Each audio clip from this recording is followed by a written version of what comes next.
కర్నూలు జిల్లా ఆలూరు నియోజకవర్గంలో సీఎం చంద్రబాబుకు సంఘీభావంగా అన్నదాతలు ర్యాలీ చేపట్టారు. ఈ కార్యక్రమంలో నియోజకవర్గంలోని 6 మండలాల రైతులు భారీగా ట్రాక్టర్లలో తరలివచ్చి తమ సంఘీభావం తెలియజేశారు.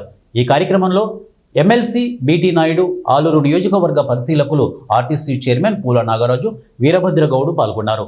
ఆలూరు నియోజకవర్గ పరిశీలకులు ఆర్టీసీ చైర్మన్ పూల నాగరాజు ఆధ్వర్యంలో నిర్వహించిన అన్నదాత సుఖీభవ ట్రాక్టర్ ర్యాలీలో మరోసారి విభేదాలు బయటపడ్డాయి.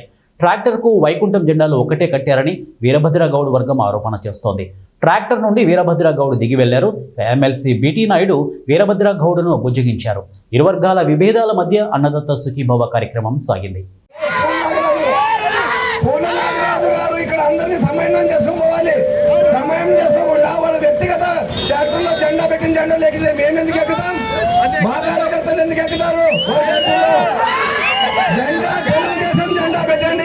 ఎక్కడికైనా పిల్లలు వస్తాం కానీ వ్యక్తిగత జెండా పెట్టారు.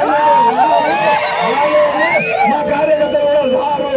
మేము ఇన్ఛార్జ్గా ఉంటేనే, మామూలు కార్యకర్తగా ఉంటేనే ఇంతమంది వచ్చారు. ఇప్పుడు మీ ప్రశ్నకు జవాబు, ఆయన ఇన్ఛార్జ్ కాదంటే ఇంతమంది ఎలా వస్తారు?